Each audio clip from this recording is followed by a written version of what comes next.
आज की क्लास में हम लोग सीखेंगे नेचर ऑफ इंफ्रास्ट्रक्चर।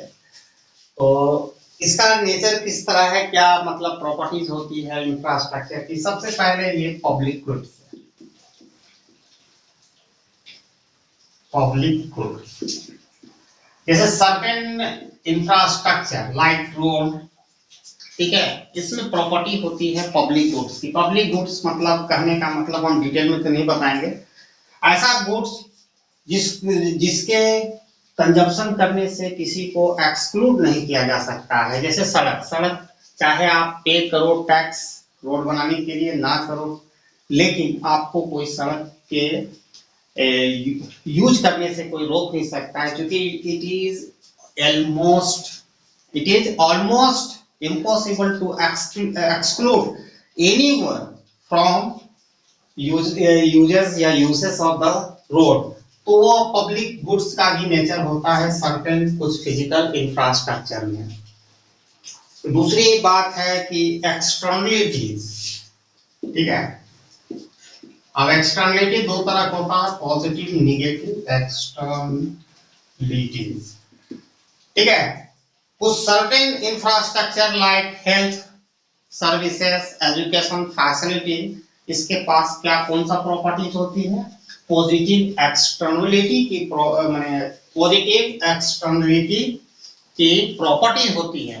कहने का मतलब है कि जितना इस जो social benefit of certain infrastructure like health services and education is much more than the cost involve in it. मतलब इसका सोशल जो एडवांटेज है इतना ज्यादा होता है कि इसका जो कॉस्ट है वो फीका हो जाता है, जिसके कारण इसको प्राइसिंग करना बहुत ही डिफिकल्ट होता है। क्योंकि आप प्राइसेस जैसे ये मेरिट गुड्स को प्रमोट करता है, जिसकी कंजप्शन से सोसाइटी की इफिशियंसी बढ़ती है।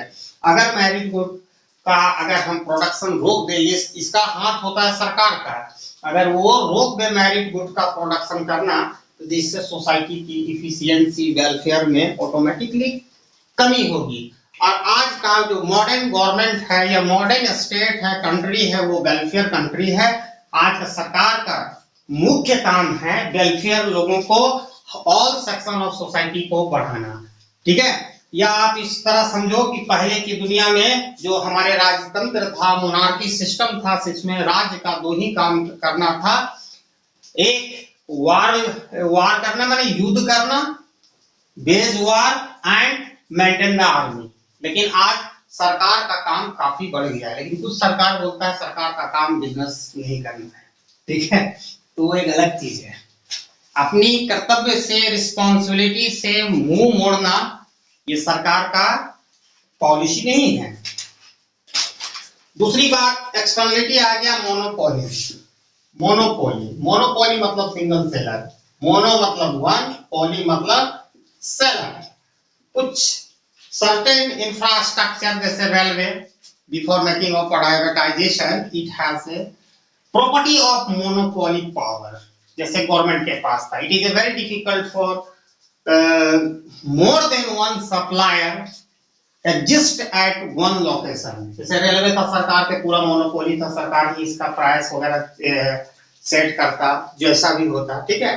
लेकिन सरकार के हाथ में था, जिसके कारण यूनिट कॉस्ट प्रोडक्शन रेलवे का कम था, और ये सरकार ज्यादा चार्ज भी नहीं कर सकता था। क्यों नहीं कर सकता था? क्योंकि today our government is a welfare maximising. Modern government का काम ही है कि लोगों की वेलफेयर यूटिलिटी को बढ़ावे। तो जिससे आपका एक जगह पे एग्जिस्ट नहीं कर सकता, एक से ज्यादा, ऐसे क्या मतलब सर समझ में नहीं आया। ये एक लोकेशन में जैसे रेलवे है तो इसका इंडिविजुअलिटी है, आगे जाइएगा तब समझ में आएगा। लेकिन अब ये समझ लीजिए कि आप रेलवे को अगर सब आदमी को बांट नहीं सकते ना। रेल का लाइन बिछा हुआ है, यहाँ से दिल्ली से लेके पूरे एक स्टेट के लिए नहीं होगा, पूरे कंट्री के लिए बिछा हुआ है। तो एक से ज्यादा आप लोकेशन पर मतलब एक से दो सप्लायर हो ही नहीं सकता रेल का। रेल का हम ट्रैक बिछा दिए, जो लाइन रेलवे बिछा दिए, तो एक ही व्यक्ति करेगा। और इसी कारण इसमें प्राइवेट सेक्टर इन्वॉल्व नहीं होता, जो आगे आपको क्लियर होगा। क्योंकि इसमें इंडिविजुअलिटी है और इसमें लमसम या लमसम जो इन्वेस्टमेंट है, बहुत ह्यूज इन्वेस्टमेंट की जरूरत होती है, जो beyond the capacity of public player. ठीक है, वो बड़े बड़े इंडस्ट्रियलिस्ट है वो कर सकते हैं, नहीं कर सकते हैं, नहीं कर सकते हैं, आपको पता होना चाहिए नहीं कर सकते। चाहे आप जिसकी तरफ इशारा करें ना, रेल इतना आसान नहीं। अभी भी सरकार जो किया है ना, मात्र 5% प्राइवेटाइजेशन किया, 90% अभी भी सरकार के अंदर में किसी की पावर नहीं है रेल चला देगा। ठीक है, आप अगर रेल चलाएगा, पहले मेरी बात को समझने की कोशिश कीजिए। रेल एक ऐसा चीज है ना, जितना देखिए प्राइवेट सेक्टर वहीं पर पैसा लगाएगा भैया जहां पर उसको प्रॉफिट होता है। ऐसा क्यों नहीं अंबानी और अडानी रोड बना लेता है भैया, तो रोड बनाएगा तो उसका चार्ज वो जोड़ेगा, लेकिन रोड का जो रोक नहीं सकता है, क्योंकि it is the public goods, तो बनाएगा ही नहीं, उसको वहीं पर इन्वेस्टमेंट करेगा जहां पर उसको ह्यूज प्रॉफिट मिलेगा, क्योंकि वो प्राइवेट चार्ज नहीं कर पाएगा इसलिए। हाँ, अब मान के चलिए प्राइवेट सेक्टर को हाथ में दे देते हैं, उतना ही जितना पैसा रेल के लाइन बिछाने में, रेलवे लाइन को बिछाने में लगाएगा, उतना पैसा में वो दूसरा इंडस्ट्रीज खड़ा करके उससे ज्यादा प्रॉफिट करेगा। जितना पैसा एक सड़क बनने में, एक टोल रोड बनने में, 1 किलोमीटर बनने के लिए 10 से 12 करोड़ या 15 करोड़ रुपया लगता है, उतना पैसा में एक बढ़िया फैक्ट्री से, और उसका रेट ऑफ रिटर्न क्या होगा, आप कितना लीजिएगा, टोल टैक्स 100 रुपया 200, बस इससे ज्यादा नहीं लीजिएगा, वसूल होगा नहीं होगा, उससे बढ़िया वो दूसरा जगह लगा देगा पैसा। बहुत सारा जगह है। सर इसका मतलब है एक ही लोकेशन पर सिर्फ एक ही इंडस्ट्री काम कर सकते हैं, क्योंकि इसमें मोनोपोली का मतलब ही होता है, मोनो मतलब वन सेलर, मतलब कुछ ऐसे सर्टेन इंफ्रास्ट्रक्चर है जिसमें मोनोपोली की प्रॉपर्टी पाई जाती है। एक से ज्यादा सेलर अगर एग्जिस्ट होगा तो कोई प्रॉफिट नहीं होगा, या संभव ही नहीं है, पॉसिबल नहीं है।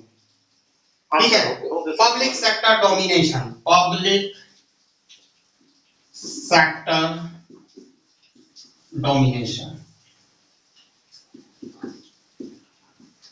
देखिए यहाँ पर एक चीज समझने की कोशिश कीजिएगा, पब्लिक सेक्टर डोमिनेशन का मतलब है कि कुछ सर्टेन इंफ्रास्ट्रक्चर होते हैं, रोड हो गया, और भी बहुत सारे कह सकते हो, रोड हो गया, कुछ एनर्जी के सोर्सेस हो गए, जहां पर एक साइड ह्यूज इन्वेस्टमेंट चाहिए, दूसरी साइड, ठीक है, इससे रेट ऑफ रिटर्न उतना नहीं होता है। ठीक है, उतना रेट ऑफ रिटर्न नहीं मिलता है, जिसके कारण पब्लिक सेक्टर को इस प्रकार के इंफ्रास्ट्रक्चर को डेवलप करना पड़ता है। अभी आप लोगों ने पूछा कि अगर हेल्थ और एजुकेशन को प्राइवेट सेक्टर को दे दें, हम सोशल स्ट्रक्चर के, सोशल इंफ्रास्ट्रक्चर की बात कर रहे हैं, वो क्या करेगा कि ये मेरिट गुड है, एक्सक्लूड हो जाएगा बहुत लोग। अभी प्राइवेट अस्पताल में कौन इलाज करा सकता है, जिसके पास लमसम पैसा हो वही करा सकता है, जिसके पास 5-10 लाख रुपया महीना में खर्च कर सकता है बीमारी के पीछे, वही करता है। जिसके पास पैसे नहीं 5-10 लाख रुपया, एक 15 दिन रहेगा मरीज तो 5 लाख का बिल बन जाता है, तो कहां कर पाएगा। तो इसके लिए सरकारी सेक्टर, प्राइवेट सेक्टर यानी पब्लिक सेक्टर डोमिनेट जो हॉस्पिटल होती है, वहां जाकर एम्स हो गया, जैसे सब स्टेट में भी होता है, हमारे यहाँ रिम्स है रांची में, फिर सदर अस्पताल होता है, सदर हॉस्पिटल होता है, तो वहां जाके वो फ्री में वो इलाज कराता है, सिर्फ यूजर चार्ज देता है 5 से 10 रुपया। ठीक है, वहां पर मेडिसिन भी फ्री ऑफ कॉस्ट मिल जाता है। क्या प्राइवेट सेक्टर ये सहेगा? नहीं। इसलिए वहां पर मतलब वो प्राइवेट सेक्टर वहीं पर आएगा जहां पर उसको प्रॉफिट होगी। ठीक है, 5वां पॉइंट डिटेल में चर्चा करेंगे, क्लास तुरंत खत्म हो जाएगा, कोई लंबा नहीं। लंपी इन्वेस्टमेंट, लंपी इन्वेस्टमेंट का मतलब होता है लमसम इन्वेस्टमेंट, मतलब इसमें एक बहुत ज्यादा मात्रा में ह्यूज, वेरी ह्यूज इन्वेस्टमेंट रुपये की जरूरत होती है इस प्रकार की सर्टेन इंफ्रास्ट्रक्चर को डेवलपमेंट करने के लिए। पहली चीज, और ये any expenditure on the part of any infrastructure project, कि कोई भी हम खर्च करेंगे किसी भी इंफ्रास्ट्रक्चर पर, तो वो जब तक फिनिश नहीं होगा, ठीक है, और जब तक ऑपरेशनल नहीं होगा, ठीक है, और जब तक ऑपरेशनल नहीं होगा तब तक उस मतलब कहने का मतलब साफ है कि इसमें एक तो ह्यूज इन्वेस्टमेंट चाहिए, और ये पूरा कंप्लीट करने पर ही इसका बेनिफिट लोगों तक पहुंचेगा, ऑपरेशनल होने पर ही। जैसे हाफ रोड बना के सोचेगा कोई पैसा कमा ले या सरकार अब टोल टैक्स वसूल कर ले, नहीं समझा, हाफ रेलवे लाइन एक मीनिंगलेस है। ठीक है, तो ये बहुत ही अच्छा, any expenditure on the part of infrastructure project is useless until, ठीक है, the entire project is not finish and ready for operation. ठीक है, और छठा में इंडिविजिबिलिटी होती है। अब ये इंडिविजुअलिटी मतलब जिसको डिवाइड नहीं किया है, इंडिविजुअलिटी, जैसे हम आ रहे हैं इसका इंडिविजुअलिटी का मतलब होता है, जैसे डिविजिबिलिटी मतलब क्या होता है, 2 को डिवाइड कर दो 1 से या 5 को 2 से कर दो तो 2.5 होगा, लेकिन यहाँ पर it is impossible to divide. Indivisibility की certain infrastructure has the property of indivisibility, मतलब जिसको सब पार्ट में डिवाइड नहीं किया जा सकता है। ठीक है, इसका मतलब है कि one can not divide and सब डिवाइड एनी इंफ्रास्ट्रक्चर प्रोजेक्ट। उसको पूरा कंप्लीट कीजिएगा तभी उसका बेनिफिट पहुंच सकता है, ये गुण होता है। जैसे कि सड़क वाला भी दिए, पूरा कंप्लीट करना पड़ेगा। जैसे आप चैनल बने, इतना ही नहीं है कि आप जैसे एनर्जी, आप इलेक्ट्रिसिटी का सपोज दैट आपने रिस्पॉन्सिबिलिटी लिया कि हम इलेक्ट्रिसिटी पूरे देश में फैलाएंगे, जैसा कि अडानी ने गैस घर घर तक पहुंचाने के लिए जो पंपलाइन बिछाया है, अभी तक मेजर सिटी तक ही ये कन्फाइंड है, लेकिन उसको पूरा फैलाएगा तब वो पहुंचा पाएगा। एक पर्टिकुलर लोकेशन अगर दिल्ली की बात करें तो वो सारा दिल्ली में फैलाएगा तभी उसका लाभ होगा। ऐसा थोड़ी हो कि रोहिणी में फैला देगा और कौन सी कहते हैं सहादरा में नहीं ले जा पाएगा उसका पंप, तो वो लाभ नहीं कमा पाएगा क्योंकि पंप तो उतना जा रहा। ठीक है, तो पूरे इंटायर उसको चैनल और नेटवर्क बनाना पड़ेगा इंटायर दिल्ली में, मुंबई में, तब वो मतलब उसको बेनिफिट होगा। ठीक है, नहीं तो जितना का बाबू नहीं उतना का झुंझुना हो जाएगा। अब नेक्स्ट टॉपिक है हमारा infrastructure and economics development. It is a more VVI topic. ठीक है,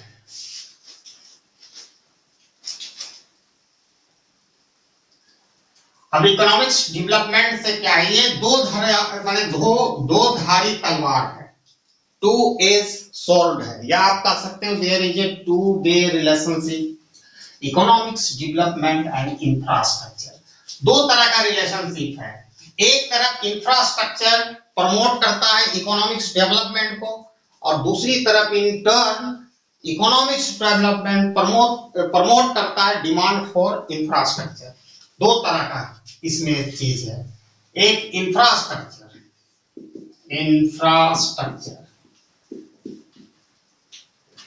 ठीक है, प्रमोट करता है इकोनॉमिक्स डेवलपमेंट को। आप लोग नेचर ऑफ इंफ्रास्ट्रक्चर समझ गए जी? हेलो सर, सबको समझ में आ गया? वो पूछा आप 6 पॉइंट बताए इंडिविजिबिलिटी, अच्छा एग्जांपल क्या होगा? एक एग्जांपल क्या होगा तो ही बोले रोड का प्रोजेक्ट हो गया, पूरा कंप्लीट करना पड़ेगा रोड का प्रोजेक्ट या रेलवे लाइन का प्रोजेक्ट। फिर हम आ रहे हैं, थोड़ा सा इसको क्लियर करने दो, उसके बाद हम आ रहे हैं।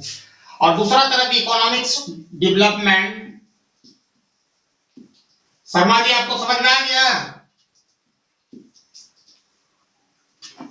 Sir infrastructure and economic development तो दो प्रमोट होता है, एक तो इंफ्रास्ट्रक्चर इकोनॉमिक्स डेवलपमेंट प्रमोट करता। सॉरी सर, मेरा फोन थोड़ा खराब हो रहा है इसलिए नहीं बोल पाई सर, बिल्कुल अच्छे से आ रहा है। अच्छा ठीक है, डिमांड फिर हम लोग ये वाला टॉपिक कंप्लीट करके फिर उसके बाद डिस्कस करेंगे। अब बताइए हमारे क्लास में मौका है डिमांड फॉर इंफ्रास्ट्रक्चर। एक ग्राफ भी देंगे आप लोगों को, तो नोट्स में दिए इंफ्रास्ट्रक्चर। बहुत ही क्लोज चीजें हैं, इंडिविजुअलिटी हो गया, लंपी इन्वेस्टमेंट जो लमसम इन्वेस्टमेंट कहते हैं, बहुत ही क्लोज है। उतना आसानी से हम फिर भी बहुत ही सिंप्लीफाई करने की कोशिश कर रहे हैं। देखो ये दो धारी तलवार है, बार बार कह रहे हैं, एक तरफ इंफ्रास्ट्रक्चर इकोनॉमिक्स डेवलपमेंट को प्रमोट करता है, दूसरी तरफ इकोनॉमिक्स डेवलपमेंट होने से भी डिमांड फॉर इंफ्रास्ट्रक्चर बढ़ता है। हम एक डायग्राम भी बनाएंगे, पहले इस पे हम लोग सीखते हैं कि किस तरह करता है। तो आपको ये चीज जानकारी होना चाहिए कि output of infrastructure services, certain infrastructure services का जो आउटपुट है वो हमारे एग्रीकल्चर मैन्युफैक्चरिंग सेक्टर में यूज होता है एज ए इनपुट, यानी output of certain infrastructure like energy, communication, transport can be used as a input as a input in our economics activities like agriculture industries, manufacturing industry। मतलब इसका output हमारे industries में इसकी service जो output जो तैयार होता है, जैसे इलेक्ट्रिसिटी, तो इलेक्ट्रिसिटी हम उपयोग करते हैं अपना फैक्ट्री वगैरह में, तो यहाँ पे इस इंफ्रास्ट्रक्चर हमको जो जनरेट कर रहा है वो आउटपुट हुआ इलेक्ट्रिसिटी, और वो इलेक्ट्रिसिटी हमारे फैक्ट्री में फॉर्म में एज ए इनपुट के रूप में करता है। ये प्रमोट तो कर रहा है इकोनॉमिक्स डेवलपमेंट को। Got it? Yes sir. जैसे यहाँ पर तो नोट्स पे जो लिखा है, अरे यार तुम हेलो, एकदम बहुत ही मैंने बेबुनियाद वाला क्वेश्चन पूछ रहे हो। वहां लिखा तो वही मीनिंग है भैया, यहाँ वाटर और वाटर इरिगेशन किसको फैसिलिटी देगा? एग्रीकल्चर को दे रहा है। मैं वही बोल रहा है, एग्रीकल्चर मैन्युफैक्चरिंग नोट्स वाला टोटल हम पढ़ के बता रहे हैं क्या ये? हम और एक्स्ट्रा नॉलेज दे रहे हैं। अगर नोट्स वाला रहता तो तुम लोग पढ़ देता, वहीं पर क्लियर हो जाता कि यहाँ पर दिक्कत क्या है। दूसरा, पहला पॉइंट हो गया, वो बहुत तरह से रिलेशनशिप है। हर चीज नोट्स में लिख देंगे तो पूरा लंबा हो जाएगा, उतना लिखने का आपको नहीं मिलेगा चांस। वहां पर लिमिटेड पेजेस मिलते हैं परीक्षा में, बहुत कम से कम वर्ड में ज्यादा से ज्यादा बातें आपको लिखनी पड़ेगी।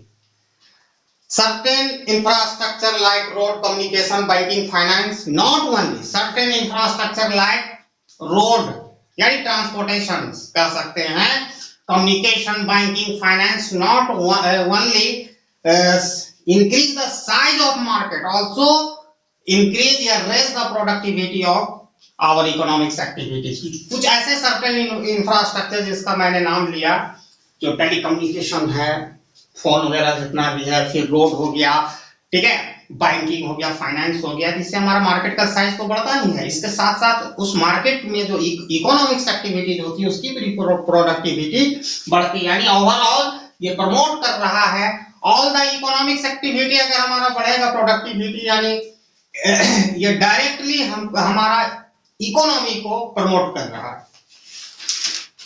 दूसरा नंबर बात, तीसरा, सर्टेन इंफ्रास्ट्रक्चर प्रोवाइड की platform for development of modern technology. अगर मॉडर्न टेक्नोलॉजी के डेवलपमेंट का इंफ्रास्ट्रक्चर जो थर्ड पॉइंट है, मॉडर्न टेक्नोलॉजी को प्रमोट करने के लिए एक प्लेटफॉर्म ऑफर करता है। बोलिएगा कैसे? जैसे कहने का मतलब है कि जैसे अभी बैंगलोर को सिलिकॉन सिटी कहते हैं, तो वो सारी चीजें बनने के लिए हमारे यहाँ मैन्युफैक्चरिंग होने के लिए उसका जो इनपुट, जैसे हमारा इंफ्रास्ट्रक्चर आउटपुट जो देगा, तो वहां मॉडर्न टेक्नोलॉजी के डेवलपमेंट के लिए इनपुट चाहिए, तो इंफ्रास्ट्रक्चर से ही मिलता है। बढ़िया इलेक्ट्रिसिटी, एनर्जी का फैसिलिटी होना चाहिए, ट्रांसपोर्टेशन होनी चाहिए, अच्छी हेल्थ एंड एजुकेशन संस्थाएं होनी चाहिए। एजुकेशन की संस्था तभी इंजीनियर वगैरह पढ़ेगा भैया, तब ना आगे आप कीजिएगा। ये चीज है। और इसके बाद चौथा जो पॉइंट है, there is a close relationship between infrastructure, spending on infrastructure and GDP growth rate.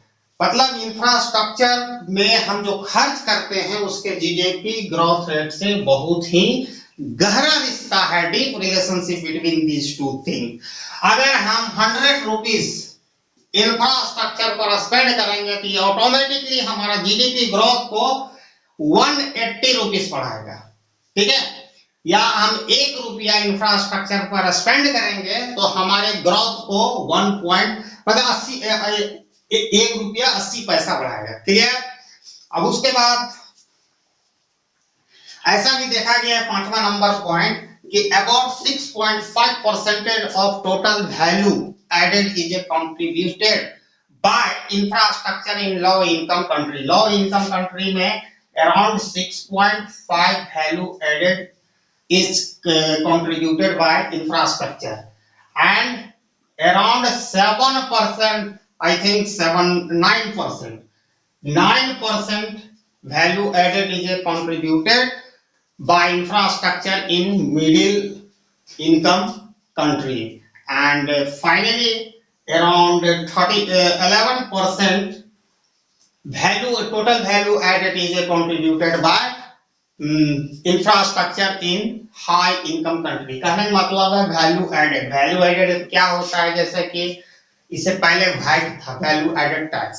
अब जैसे कोई बंदा जंगल से लकड़ी का काट के लाया, ठीक है, तो लकड़ी का प्राइस रखा भाई 100 रुपया, वो कारपेंटर को भेजा, ठीक है, 100 रुपया प्राइस में किया, कारपेंटर उसको अच्छा से बना के एक स्टूल बना दिया या चेयर बना दिया, तो उसका प्राइस कर दिया 200-300 रुपये, जो भी हो 200 ही रुपया किया, तो यहाँ वैल्यू एडेड कितना हुआ? 100 रुपया। उसी तरह अगर हम इंफ्रास्ट्रक्चर में स्पेंडिंग करते हैं तो हमारा जो टोटल वैल्यू एडेड है वो लो इनकम कंट्री में 6.5% का कंट्रीब्यूशन होता है। उतना ही वैल्यू हम खर्च, मतलब उतना ही पैसा अगर खर्च करेंगे हम मिडिल इनकम कंट्री में, उसकी वैल्यू एडेड को वो बढ़ाएगा 9%। और फाइनली हाई इनकम कंट्री जिसको कह सकते हैं डेवलप कंट्री में, वहाँ 11% तक उसकी है, क्योंकि ये ज्यादा डेवलप होगा इंफ्रास्ट्रक्चर जैसे जैसे। मिडिल इनकम जो कंट्री होगी वहाँ इंफ्रास्ट्रक्चर का डेवलपमेंट मीडियम लेवल का होगा, यहाँ लो लेवल का है। जितना ज्यादा हमारा इंफ्रास्ट्रक्चर डेवलप होगा उतना ज्यादा हमारा ये इस पर स्पेंडिंग करना या हमारा इकोनॉमिक्स ग्रोथ प्रमोट होगा। ठीक है, ये हो गया वन वे रिलेशनशिप। अब दूसरा वे रिलेशनशिप कि इकोनॉमिक्स ग्रोथ जो है प्रमोट करता है डिमांड फॉर इंफ्रास्ट्रक्चर। ये वेरी सिंपल है, जब फिजिकल इंफ्रास्ट्रक्चर का डेवलपमेंट होगा ऑटोमेटिकली ये इंड्यूस करेगा, इंकरेज करेगा डेवलपमेंट फॉर सोशल इंफ्रास्ट्रक्चर। और अभी हम एक डायग्राम बनाएंगे, सारा चीज क्लियर हो जाएगा।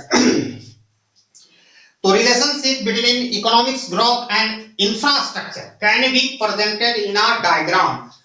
तो हम इसको मिटाते हैं, उसके बाद हम आते हैं।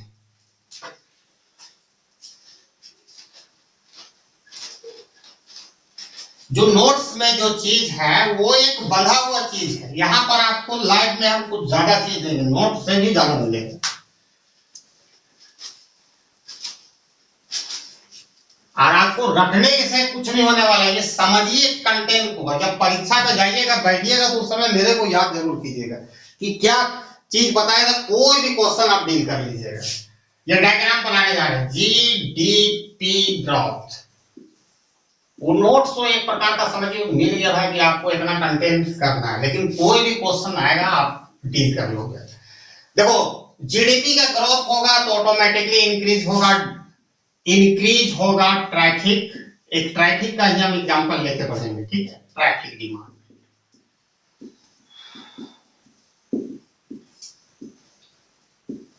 ठीक है।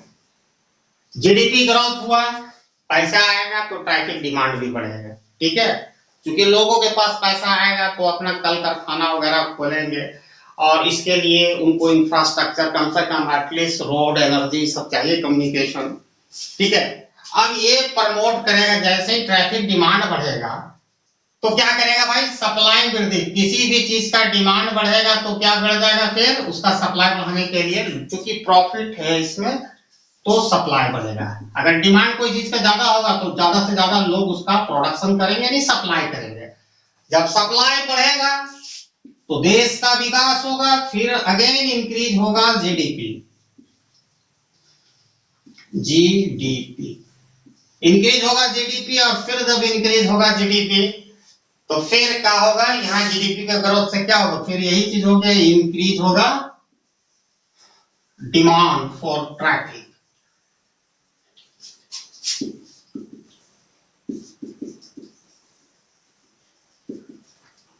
ठीक है, तो कहने का मतलब यहां से देखो और यहां से देखो, जहां सप्लाई बढ़ेगा तो सप्लाई बढ़ रहा है ट्रैफिक का, तो फिर इंक्रीज हो रहा है डिमांड। मतलब देखो जीडीपी ग्रोथ हुआ, फिर इंक्रीज हुआ ट्रैफिक डिमांड, फिर उसका सप्लाई बढ़ा, फिर जीडीपी ग्रोथ हुआ, फिर इंक्रीज हुआ। इस प्रकार का एक विशियस साइकिल चल रहा है जो एक दूसरे को प्रमोट कर रहा है आगे। इस तरह कुछ हो रहा है, ऐसे ऐसे ऐसे, यानी इकोनॉमिक्स माने ऑल राउंडर डेवलपमेंट हो रहा है due to development of infrastructure, ठीक है। अब जैसे ही हमारा इनकम बढ़ेगा, composition of infrastructure also get change, ये रिफ्लेक्शन दिखने लगेगा।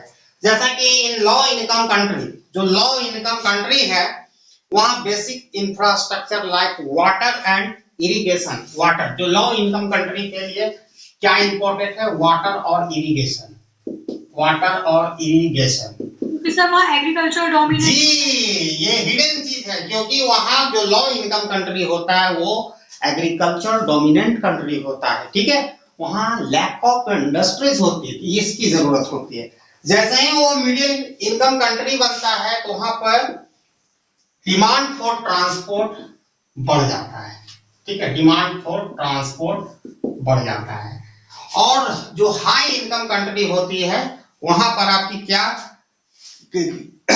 हाई इनकम कंट्री में पावर एंड कम्युनिकेशन, पावर मतलब हो गया एनर्जी, जो इलेक्ट्रिसिटी हो गया, जितना भी तरह के टेलीकम्युनिकेशन वगैरह प्ले करता है, power and communication play a great role, occupy the important place in high income country communication, क्योंकि यहाँ पर इंफ्रास्ट्रक्चर काफी डेवलप होता है एडवांस लेवल की कंट्री में। ठीक है, इतना ही काम नहीं चलेगा, इंफ्रास्ट्रक्चर के डेवलपमेंट होने से हमारी एक तरफ पॉवर्टी घटती है, पॉवर्टी यानी गरीबी को दूर करता है। और एक चीज हमेशा याद रखिएगा, जितना ज्यादा हम डेवलप करेंगे अपना इंफ्रास्ट्रक्चर का एक और क्वालिटी होता है जो रेट ऑफ इन्फ्लेक्शन को कम कर देता है। याद रखिएगा, इंफ्रास्ट्रक्चर को हम बढ़ाएंगे तो हमारा रेट ऑफ इन्फ्लेक्शन या साधारण भाषा में कहें महंगाई पर भी ये कब्जा कम करता है। सिंपल सा बात है कि हमारे पास हर चीज सप्लाई चेन वगैरह का इंफ्रास्ट्रक्चर है। गांव में जो सप्लाई होगा, रोड बंद है, ठीक है, अगर रोड की अच्छी फैसिलिटी होगी तो ट्रांसपोर्ट कॉस्ट बचेगा, तो वो आसानी से आ जाएगा हमारे, तो उसकी प्राइसेस भी कम होगी क्योंकि सप्लाई स्मूथ होगा, ठीक है, डिमांड का मैंने मीटिंग होगा। ऐसा कि ये इंफ्रास्ट्रक्चर के कारण ही है, कोई जमाखोरी नहीं कर सकता। अगर जमाखोरी आप मान लो एक पार्ट रोहिणी दिल्ली का किया तो दूसरा जगह से पार्ट से आ गया, नॉर्थ दिल्ली से, साउथ दिल्ली से, कहीं से कहीं से आ गया, या मुंबई का किसी भी क्षेत्र को कोई पार्ट से अगर कुछ जमाखोरी किया तो दूसरे जगह इंफ्रास्ट्रक्चर अच्छा रहेगा तब ना, ताकि मतलब रोड रूरल एरिया का connectivity well connected with the urban area city, तो तब ना आ सकेगा। इंफ्रास्ट्रक्चर का बहुत बड़ा रोल होता है। अब यहाँ का भी टेलीकम्युनिकेशन से भी हो जाएगा, फोन कर दिया भैया, वहां से माल आप कंसाइनमेंट भेज दो, यहाँ मुंबई वर्ली तुरंत आ गया उसके नियर बाय लोकेशन से। तो इस प्रकार इंफ्रास्ट्रक्चर से हमको 2 3 4 फायदा होती है। पॉवर्टी इसलिए कम होता है, इंफ्रास्ट्रक्चर डेवलप कैसे होता है, जीडीपी ग्रोथ होगा, या उधर से भी देखो इंफ्रास्ट्रक्चर ऑल्सो इकोनॉमिक ग्रोथ को प्रमोट करता है। यानी जीडीपी में ग्रोथ का मतलब है कि लोगों का एम्प्लॉयमेंट बढ़ेगा, और एम्प्लॉयमेंट का डायरेक्ट अटैक होता है हमारी पॉवर्टी पे। जितना ज्यादा एम्प्लॉयमेंट, क्वालिटी एम्प्लॉयमेंट, उतना ज्यादा गरीबी कम होगा, खत्म होगा। और गरीब बढ़ जाता है। हाँ, और दूसरी नंबर इंफ्रास्ट्रक्चर में एक बहुत ही बेस्ट क्वालिटी होता है कि ये रेट ऑफ इन्फ्लेक्शन को भी कम कर देता है। अगर हम ये रेट ऑफ इन्फ्लेक्शन को भी कम करता है, जो इस पर मतलब है कि आपका सब स्मूथ व्यवस्था चल रहा है, तो कहीं भी कोई तरह का करप्शन को ब्रीडिंग नहीं होने देता, जिसके कारण रेट ऑफ इन्फ्लेक्शन में भी कमी लाता है। बहुत सारे कंट्री ने एक्सपीरियंस किया है, इसका विटनेस है कि रेट ऑफ इन्फ्लेक्शन को बहुत कम किया है सिर्फ just development of social and physical infrastructure, और इसका बेनिफिट मिला है as a higher growth rate of economics. Development किया है, ग्रोथ नहीं किया है। तो आपके कंट्री में अगर इन्फ्लेक्शन ज्यादा है तो अभी भी इंफ्रास्ट्रक्चर की डेवलपमेंट की आवश्यकता है। बहुत सारे ये इम्प्लीकेशन और इंडिकेशन दे रहा है हमारे गवर्नमेंट का भी। तो खैर, आज का यही मेरा मोटा मोटी टॉपिक था, इकोनॉमिक्स डेवलपमेंट एंड इंफ्रास्ट्रक्चर का क्या रिलेशनशिप है। इससे पहले हम लोगों ने डिस्कस किया nature of infrastructure. Thanks for watching my video till and. जय हिंद।